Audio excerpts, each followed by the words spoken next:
Channel QNC, berdiri kokoh di tengah. Kan yang dikeluarkan oleh UGM. Ya. Artinya yang paling, karena ini UGM mengaku mereka yang mengeluarkan, ya mereka dong seharusnya kena bertanggung jawab lah ya. Iya, bertanggung jawab dugaan PMH itu, perbuatan melawan hukum. Nah, yang menerima memakai ini kan KPU juga. Seharusnya KPU juga bertanya dong, kok ini melawan, ini nggak sesuai dengan undang administrasi. Seharusnya KPU juga bisa jadi diduga melakukan perbuatan melanggar hukum. Nah, kalau misalnya kita balik lagi nih Bang, ini kan tadi Abang bilang ada dari yang 2005 terus 2010 sampai 2012, yang 2019 ini mereka melanggar administrasi yang Undang-Undang Nomor 31 ya? 30 2014. Nah, indikasinya seperti apa dan apa sanksinya Bang kalau misalnya ini diketahui memang melanggar?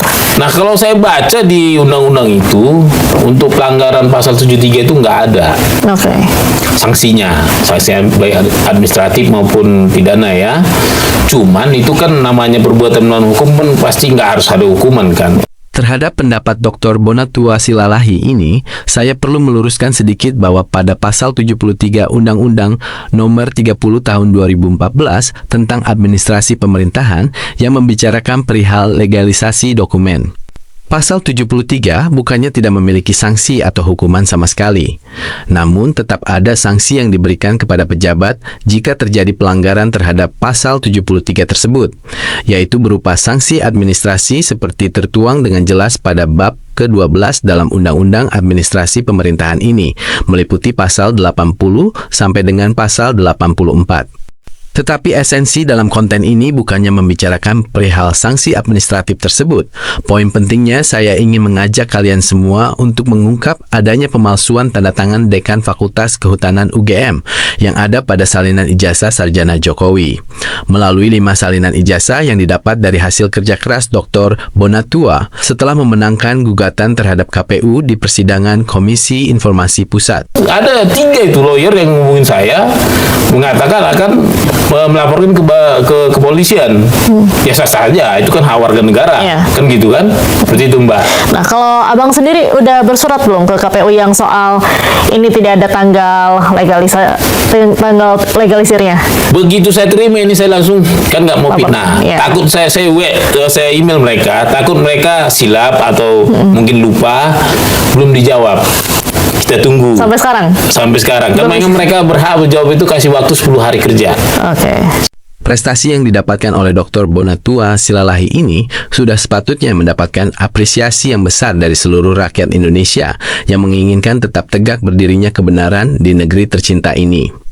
Melalui ke-5 salinan ijazah sarjana Jokowi yang dikeluarkan secara resmi dari KPUD Kotamadya Surakarta, KPUD DKI Jakarta, dan KPU RI Pusat membuka mata seluruh masyarakat bahwa terkonfirmasi ijazah sarjana UGM Jokowi merupakan ijazah palsu sudah tidak diragukan lagi, karena kesimpulan ini berdasar dari hasil analisa terhadap bukti sekunder resmi dari lembaga penyelenggara pemilu.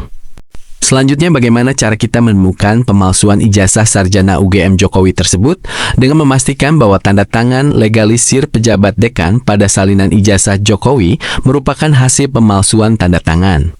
Mestinya, yaitu dengan membandingkan tanda tangan Profesor Dr. Insinyur Muhammad Naim yang tertera di salinan ijazah Jokowi dengan tanda tangan Profesor Muhammad Naim yang asli. Selanjutnya, marilah kita mulai menganalisa bersama pemalsuan tanda tangan Profesor Muhammad Naim secara ilmu grafologi, yaitu ilmu analisis tulisan tangan dan tanda tangan untuk mengetahui kepribadian, kondisi psikologis, dan karakter seseorang berdasarkan pola goresan yang dihasilkan alam bawah sadar. Ini adalah sosok Profesor Dr. Insinyur Muhammad Naim, guru besar di Fakultas Kehutanan Universitas Gadjah Mada dan juga merupakan sesepuh di fakultas. Profesor Naim lahir di Cepu, Jawa Tengah pada 16 April 1954, merupakan doktor bidang genetika hutan dan pemuliaan pohon dari Tsukuba University Agriculture and Forestry, Jepang. Profesor Naim pernah menduduki jabatan sebagai Kepala Balai Besar Bioteknologi dan Pemuliaan Tanaman Hutan pada tahun 2000 sampai tahun 2002. Selanjutnya beliau juga pernah menjabat Dekan Fakultas Kehutanan UGM selama 2 periode berturut-turut. Periode pertama yaitu pada tahun 2004-2008, selanjutnya periode kedua yaitu pada tahun 2004 sampai dengan 2012.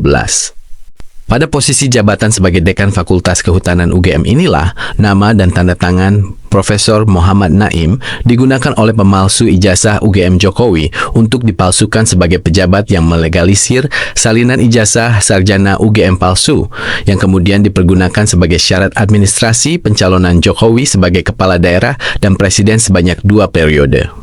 Saya dulu sempat juga berargumen ke mereka. Saya bilang itu mereka bilang itu tinta. Saya bilang enggak, itu kena rayap. Saya bilang ya sah saja karena namanya scan kan nggak jelas itu kan. Apalagi latar belakang fotonya mejanya hitam. Artinya ya kita nggak tahu apakah bisa aja juga pada saat hasil scannya yang dirubah-rubah, kita nggak tahu juga. Seperti itu Mbak.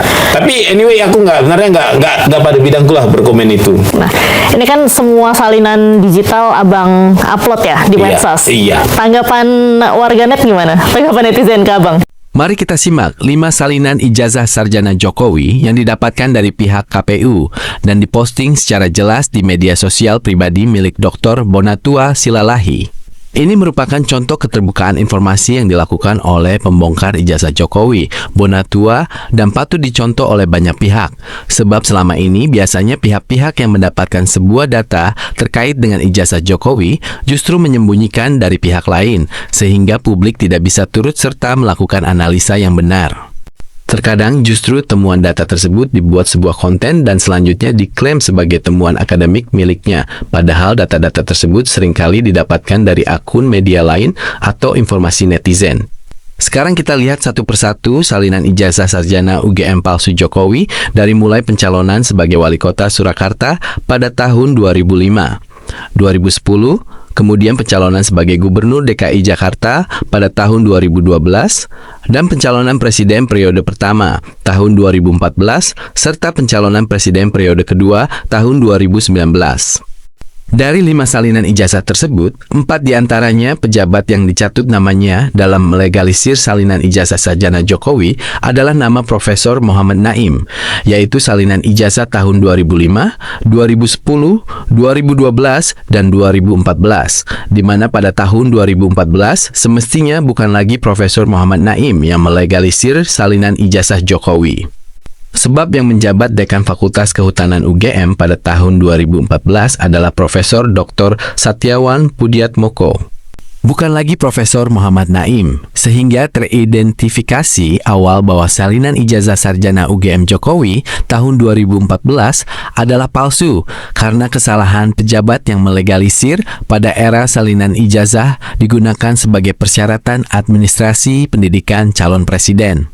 Selain kesalahan prosedur administrasi legalisir yang seharusnya menggunakan tanggal legalisir sesuai Undang-Undang Nomor 30 Tahun 2014 tentang Administrasi Pemerintahan, juga terjadi kesalahan pejabat yang semestinya melegalisir di tahun 2014. Ternyata bentuk tanda tangan Profesor Muhammad Naim juga tidak identik dengan tanda tangan asli milik Profesor Muhammad Naim sendiri. Dan ini adalah bentuk tanda tangan asli milik Profesor Muhammad Naim yang saya dapatkan dari salah satu dokumen otentik tahun 2012 di Fakultas Kehutanan Universitas Gadjah Mada. Jika tanda tangan ini disandingkan dengan yang ada di legalisir salinan ijazah palsu Jokowi, maka secara grafologi kita akan membaca banyak perbedaan karakter pada kedua tanda tangan tersebut. Inilah hasil visualisasi jika kedua tanda tangan Profesor Muhammad Naim yang asli disandingkan dengan tanda tangan Profesor Muhammad Naim yang dipalsukan dan digunakan sebagai legalisir salinan ijazah sarjana palsu Jokowi. Pertama-tama, gambar saya buat lebih kontras terlebih dahulu, supaya bentuk tanda tangan lebih jelas dan lebih mudah untuk membacanya. Kita mulai dari bagian depan tanda tangan, di mana pada bentuk yang asli memiliki garis lengkung yang berbentuk karakter terbuka dengan hiasan ornamen 2 garis apostrof, menandakan bahwa pemilik tanda tangan pemikirannya cenderung terbuka dan memiliki imajinasi seni yang estetik. Sedangkan yang palsu diawali dengan garis lengkung berkarakter bulat, tertutup tanpa ornamen, menandakan sifat tertutup dan tidak memiliki jiwa seni. Ini berlawanan dengan kepribadian Profesor Naim yang terbuka. Kemudian kita lihat pula pada yang asli terdapat titik tepat diletakkan pada posisi di bawah tengah menandakan pemilik tanda tangan punya kemampuan beradaptasi dan penyesuaian diri yang baik. Sedangkan yang palsu tidak memiliki tanda titik melainkan menggunakan garis sambung yang diletakkan di bawah bagian depan tanda tangan. Kita juga melihat bentuk tanda tangan yang asli menurun dari kiri ke kanan, menunjukkan karakter Profesor Naim yang reflektif dan skeptis. Sedangkan pada tanda tangan palsu, bentuknya mendatar yang maknanya jauh dari tanda tangan asli. Dengan banyaknya perbedaan makna grafologi pada kedua tanda tangan tersebut, semakin memberikan kesimpulan yang pasti bahwa salinan ijazah sarjana UGM milik Joko Widodo alias Jokowi yang diserahkan KPU kepada Dr. Bonatua Silalahi terkonfirmasi 100% merupakan salinan ijazah palsu. Jika sudah demikian adanya, apakah masih ada pihak-pihak yang berani memberikan bantahan atas analisa dan kesimpulan saya ini? Dan terus melakukan pembelaan terhadap keaslian riwayat pendidikan Jokowi yang pernah mengklaim diri sebagai alumni Fakultas Kehutanan Universitas Gadjah Mada, Yogyakarta. Sebelumnya. Iya, sebentar ini Profesor Dr. Muhammad Naim. Nah, nanti pasti netizen lebih tajam lagi lah. Jangan-jangan nanti, saya yakin tuh, jangan-jangan ada dia kasih tunjuk ini foto dekannya. Ada aja sini tuh. Sampai lintul mereka berdebat, saya gak kuat lagi mata saya. Ternyata mereka ini menyaksikan, memang mereka kenal dan mereka orang UGM juga. Seperti itu, Mbak. Oke. Dari hasil ini, mungkin Abang mau menyampaikan outputnya apa sih, Bang? Yang ingin Abang capai itu? Jadi gini, ini saya ini kan peneliti juga. Cuman saya itu bertahap yang namanya mencari data. Okay. Nah, lantas data ini saya pakai apa? Pertama saya uji dulu. Karena saya uji dia tidak lulus uji, tadi dia hanya statusnya verified, maka saya putuskan saya tidak menganalisis lebih lanjut. Kenapa? Parameter verified tadi ini nggak layak dilanjutkan untuk jurnal internasional. Nah, nanti saya jadi ujungnya akhirnya menuliskannya, mempublikasikan dalam bentuk buku. Okay. Karena kalau jurnal udah pasti nggak lolos karena ada namanya peer review. Nanti rekan sejawat itu akan menguji, mereview ini analisis sampelnya ini, sampel kita ini kan jenisnya namanya purposive sample yang untuk tujuan tertentu saya pilih karena kan banyak sekali versi begini Mbak di pasaran, di medsos, makanya saya pilih yang ini yang terverifikasi purposive dari KPU-nya langsung. Dari KPU langsung.